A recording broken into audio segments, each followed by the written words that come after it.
भाई बहनों, आज के इस महाप्रसंग में हम सभी मीठी भावनाओं एवं मीठी मुस्कानों के साथ उपस्थित हो रहा। आज के इस महाप्रसंग में हम सभी जानेंगे कि भगवान श्री कृष्ण के बाल लीला और साथ ही साथ उनकी हर वाणी में एक दिव्य संकेत छुपा होता है। यह प्रसंग उस समय का है जब भगवान श्री कृष्ण बाल स्वरूप अपने बाल मंडलियों के साथ यमुना के किनारे शीतल छाया में गेंद खेल रहे होते हैं और उस गेंद खेलने वाले मंडलियों में बहुत सारे गोपी ग्वाल शोर शराबे के साथ हंसी मुस्कान के साथ खेल रहे होते हैं। और उसी में एक सुदामा नाम के भी व्यक्ति बाल सखा होते हैं जो गेंद खेलने के क्रम में वह गेंद सुदामा जी का होता है। और सुदामा जी जो गेंद बजाते हैं, गेंद खेलने के लिए देते हैं, बजा कर देते हैं, वह संयोग से गेंद भगवान श्री कृष्ण से रुकता नहीं है और वह यमुना में जाकर गेंद छलांग लगा देता है। फिर तो इसमें आशय यह छुपा हुआ है कि भगवान चाहते तो गेंद को वह झटा से मार सकते थे, गेंद को लौटा सकते थे, लेकिन जानबूझकर भगवान गेंद को यमुना की तरफ भगा दिए। उनके बहुत बड़ा रहस्य था। जब गेंद यमुना में छलांग लगा दिया तो इधर सुदामा जी बार बार गेंद के लिए अभी प्रेरित करने लगे, लल्ला मेरा गेंद लाओ कान्हा, मेरा गेंद कहीं से लाओ। अब गेंद के हठ एक भगवान श्री कृष्ण का आधार बन रहा था, कारण बन रहा था, बहुत बड़ा राज खुलने का, बहुत बड़ा लीला रचाने का उनका कारण बन रहा था। वह गेंद के कारण बनाकर, गेंद के माध्यम बनाकर एक छोटे से पेड़ पर चढ़ के और ऊपर से छलांग लगा देते हैं यमुना के उस अथाह गहराइयों में। और जाते जाते उन गहराइयों तक जाकर भगवान श्री कृष्ण पहुँचते हैं जहाँ पर जल को जहरीला बनाने वाला कालिया नाग बसता रहता है, अपने परिवार के साथ बसता है। और उसमें ज्यों ही जाते जाते गहराई तक पहुँचते हैं तो नाग से पहले नागिन का दर्शन होता है। और नागिन एक बार जोर से फुफकार लगा, तेरे बालक तुम इस मृत्यु के मुंह में कैसे आ रहे हो, यहाँ तक तुम क्यों आ गए हो। भगवान बड़ी दृढ़ता पूर्वक कहते हैं, साधारण मानव रहे तब तो डर जाए, वह तो ब्रह्मा के, वह तो सृष्टि के रचयिता थे, फिर डरने की क्या बात है। जब रचनाकार ही साथ हो तो रचना से डरना क्या है।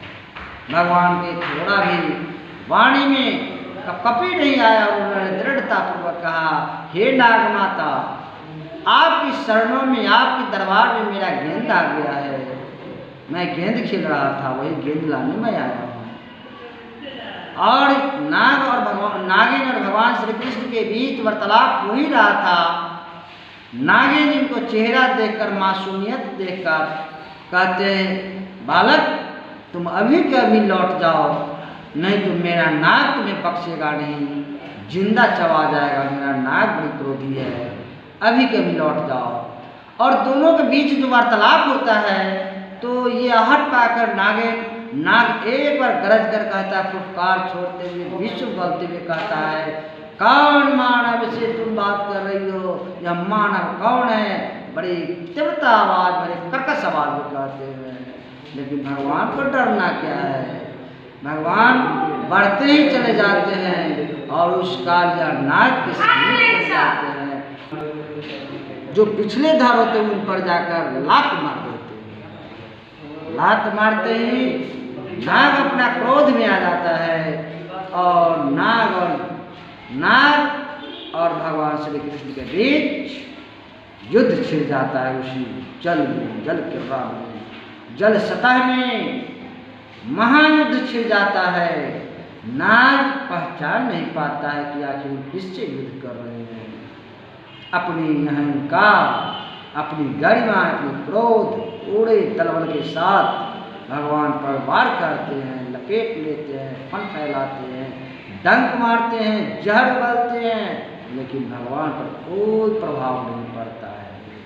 थक हार कर नाग देखते हैं कि मेरे तो एक फुफकार से मानव का प्राण पखेर उड़ जाता है और मैं पूरे क्रोध और पूरे ताकत लगा दिया इस मानव के साथ। जो आखिर ये बालक इतना ठोस निडर कौन है। सोचने पर नाग मजबूर हो जाते हैं और भगवान तो पहले थकाते हैं, उसका अहंकार दूर करते हैं, क्रोध दूर करते हैं और उसकी जो गुस्सा है, बहुत जो कड़ी कर्कश भावनाएं हैं, जिससे उन्होंने जल को दूषित कर दिया है, जिस जहर से, जिस जल को पीने से, जलपान करने से पशु पक्षी और भी लोग मर जाते हैं, चिढ़ जाते हैं, वह जल को दूषित कर रखा था। और देखते ही देखते भगवान उनके फन पर चढ़ जाते हैं और वहीं पर उनको मजबूर कर देते हैं, नाथ देते हैं। भगवान सारी व्यवस्था के साथ पहुँचे थे, नाथ देते हैं और नाथ देने के बाद नाग एकदम अहंकार त्याग कर कहा, प्रभु मैं आपको पहचान नहीं पाया कि आखिर में इतना निडर साहसी बालक कौन था। उन्होंने अपनी परिचय दिए और आदर मान के साथ कह दिए, प्रभु अब मैं पहचान लिया, ये तो कहो कि मेरा स्थान आप कहाँ दे रहे हो।